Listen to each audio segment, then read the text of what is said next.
Hi there, Chris from Stone Age Gamer here, and welcome back to the PlayStation Report, where we're taking a look at all of Sony's intellectual properties and seeing, well, how they're doing these days. We're going through this all alphabetical, and this is our second entry, so we're covering the letter B. And we've got some interesting stuff, ranging all the way back to the PS1, all the way up to the PlayStation 4. Can't think of any PlayStation 5 specific B games, but either way, I'm pretty excited to take a look at these games. Let's see how PlayStation's B games are doing in the PlayStation Report. First, we have Beyond Two Souls. This is a Quantic Dream game, which Sony published. As usual, it isn't necessarily 100% clear if Sony actually owns this brand, or if they just published it, but as the vast majority of Quantic Dream's works are pretty well associated with the PlayStation brand, I think it's safe enough to put this one here. Anyway, like most of Quantic Dream's stuff, this is a very artsy game. It's an action-adventure with various celebrities portraying the characters. There's a bit of a supernatural element, including psychic connections and wacky effects. It's a bit heady, but people sure seem to like it. Its health rating is hard to say. This game's still relatively new, having originally been released back in 2019. That said, it's got a number of factors going against it for any sort of return. First and foremost, Quantic Dream doesn't seem to like doing sequels. Their projects tend to be one and done. But there's also the issue of the game's protagonist having been famously played by Elliot Page. A sequel's narrative could accommodate in a similar fashion to Netflix's The Umbrella Academy, but given the nature of Quantic Dream's catalog, I doubt it.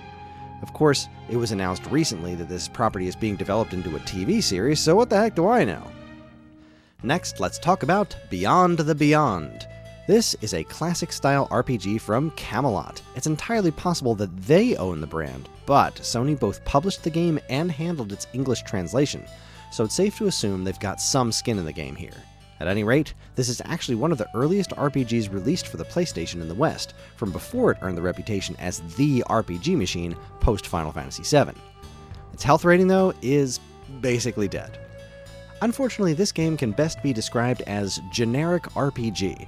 Its reviews at the time were middling, and it doesn't seem to have much of a legacy to speak of. It's never been re-released as far as I can tell, even on PSN. It's just one of those games that came and went, lost forever on a platform overflowing with far more memorable RPGs. I can't imagine this one resurfacing anytime soon. Next up, let's talk Blasto! Blasto, for those who may not already know, is a PS1 third-person action shooter that plays out like a spoof on old sci-fi classics like Buck Rogers. It stars a beefy space guy named Captain Blasto, voiced brilliantly by the late Phil Hartman, who goes around, well, blasting stuff. Some critics noted that the gameplay wasn't exactly top of the heap, but the game's personality has earned it a decent cult following in the decades since its 1998 debut. And its health rating is basically dead. This game never released in Japan for some reason. Its reviews didn't exactly set the world on fire, but as far as I can tell, its sales were decent enough. Unfortunately, like I said, Phil Hartman passed away, which probably has a lot to do with this one never resurfacing, since he was a big part of the character's creation and personality. This one's a real shame, because there was certainly something worth building on here.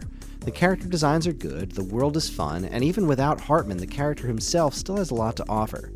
Unfortunately, this one, like Beyond the Beyond, has never been re-released in any form as far as I can tell, and sadly, I'd be surprised to see it brought back. Next we have Blast Radius. Originally developed and published by Psygnosis, who is now owned by Sony, Blast Radius is one of those PlayStation games that seems to be largely forgotten. It's a space flight combat simulator that, well, it's kind of bland, and its health rating is very dead.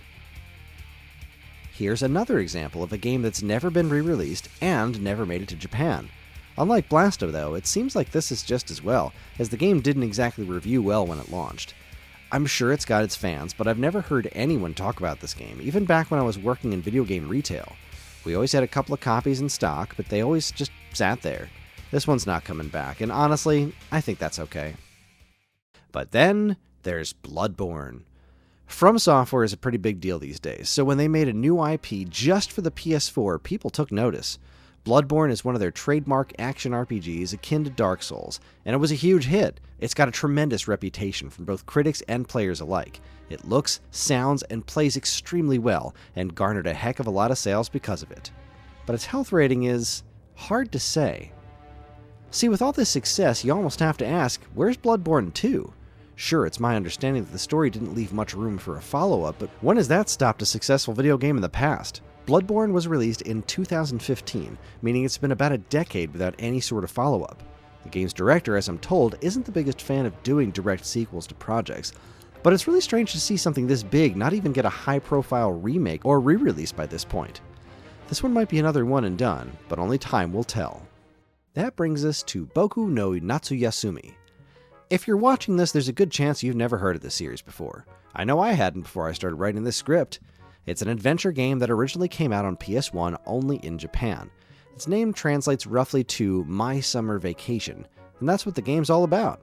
No supernatural threats or anything like that, just a kid spending time doing fun, normal stuff on a summer vacation. And its health rating is basically dead. It's my guess that the creators of these games have largely moved on. There were a number of sequels on the PS2 and the PS3, with the last entry seeming to be Boku no Natsuyasumi Portable 2 for PSP in 2006.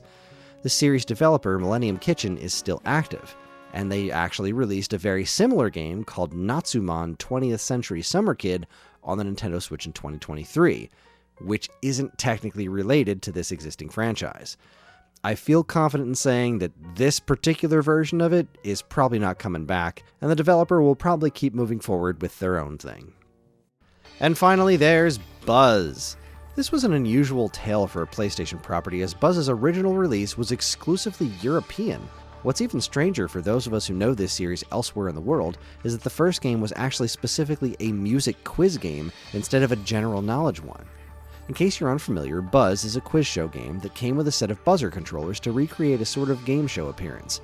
Its fourth iteration was the first one to make it to the US, and the rest, as they say, is history. And its health rating is basically dead. Between 2005 and 2010, there were 19 Buzz games released, including the Buzz Jr. spin-offs. They all seemed to perform relatively well, too. So why did it stop? I have two theories. First, there was a lawsuit against Sony over the game's concept. It was apparently settled out of court in Sony's favor, but it's possible Sony considers the series to not be worth the trouble anymore. The second theory is that Sony doesn't want to make new Buzz controllers. This might be kind of silly, as there are so many ways to skirt the Buzz-specific controller issue, especially considering that Nintendo, of all companies, allowed players in Everybody 1-2 Switch to use their cell phones as controllers. Regardless of why, it's been almost 15 years since there's been a new Buzz game. The host character has appeared in various Sony properties like Astro's Playroom and PlayStation All-Stars, but alas, I think we've seen the last of Buzz. Well, there you have it, folks. That was pretty miserable. I mean, there's some pretty cool stuff going on here, and so we had nothing that was beyond good. There's nothing in even a decent health rating there. Just the best we have are a couple of questionable ones, which is, well, it's kind of an emblematic of Sony as a whole. Doing the Nintendo reports next to the PlayStation reports, it's real interesting seeing how different these companies have reacted when cultivating their own IP. Like, Nintendo really takes the time to foster these things over a long period of time, whereas PlayStation has always kind of looked like, well, we got what we wanted out of that, let's move on to the next thing. They're constantly innovating with new IPs instead of keeping their old ones alive, except for the situations where they don't do that. So they're just so fascinatingly different platform holders, and it's really interesting to look at those two side by side. But anyway, here's hoping the letter C works out better than the letter B did. I guess we'll see. Anyway, thanks for watching, everybody. Feel free to let me know in the comments how terrible that joke was. But yes, thanks for watching. If you like what you saw here today, please follow, comment, like, subscribe, share, and let us know what PlayStation games that start with the letter B you would like to see brought up into the modern era. I would love to see Blasto come back, because I think he's an interesting character. I think it's a horrible tragedy what happened to Phil Hartman, but I do think that there's something there. They could do more with Blasto if they wanted to. I think it'd be a lot of fun. But anyway, thanks again. On behalf of all of us here at Stone Age Gamer, keep playing games.